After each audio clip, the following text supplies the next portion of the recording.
asawa. Kasi pagising ko sa umaga, yung video nila nakakatuwa, nakakaalis ng pagod. Pero shout out po sa inyong mag-asawa, Idol Peter Dizon, kasi hindi ko akalain 500,000 na ang kanilang followers, pero nagawa pa din nilang manood sa aking video. So maraming salamat at napakagandang challenge na kahit isa lang akong hamak na baguhan na content creator ay napansin din nila ako. Pero sa totoo lang, hindi ako nagbigay ng star sa kanila, hindi ako nag-share ng kanilang video. Simply nanonood lang po ako ng kanilang video, nagko-comment ng tunay na comment. Pero paalala mga idol, yung bigla na lang nag-feed ang mga video sa ating wall tapos nagko-comment ka agad, naku po, wag na lang gawin yan para lang ma-follow. Yun man kasi ang mga mentality noon sa mga tao na mag-comment ka lang doon, mag-iwan ng bakas. Ako tinatapos ko talaga ang video. Shout out pala kay Tasmel Bari. Oo, isa din yan sa content creator na talagang tapusin ko talaga ang kanilang video kasi nag-enjoy po ako. Sa lahat ng mga nanonood sa akin na nagko-comment ako sa kanilang video, sa inyong video, totoo po na tinapos ko ang inyong mga video. Kasi hindi ako magko-comment. Salamat po pala kay Boss Rick Liam ko, isa po siyang mentor ng aming #LegitTeamRailer. Siya po ang nagtuturo sa atin ng tama kung ano ang gagawin dito. Bisitahin niyo po shout out nga pala kay Patrick's taga Cordova. Patrick's Cordova, Cebu. Collaboration po ito nila Boss Rick Liamco. Bisitahin nyo ang vlog ni Boss Rick Liamco. Matagal na siya dito, 1 year na, pero hindi lang karamihan ng kaniyang followers kasi sumunod po siya sa policy po ni Facebook. Kaya nga hindi ganyan karami. Kasi may nakikita tayo, pasintabi po, 43k followers.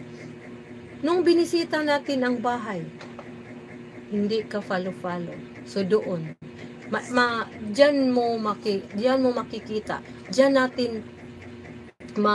ang patunay na hindi yan bali gumawa ng mga content na ka-follow. Doon yun nagbase sa follow to follow. Please follow me and I will follow you.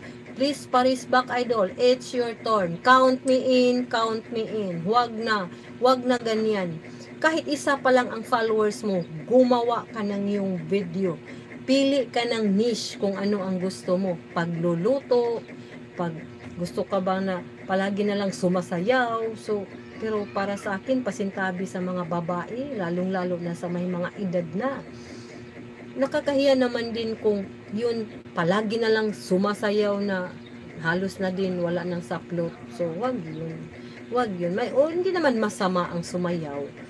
Oo, pero yung talagang pinapakita na natin ang mga hindi dapat ipakita para lang dumami ang iyong followers ay yung hindi naman din yun. Hindi naman natin pinipilit na huwag niyong gawin yan. Pero may mga pamilya kasi tayo na may mga kaibigan, mga relatives na ikakahiya tayo kasi magsi-senior citizen ka na tapos nagtutupis, sumayaw sa ating reels. Hindi yun tama, no?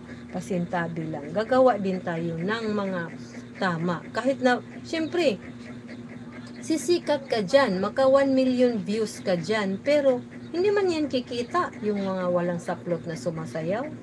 I'm sure hindi yun kumita dahil binasa natin ang policy po ni Meta. So, in 2 minutes time, mag-end na po ang ating live.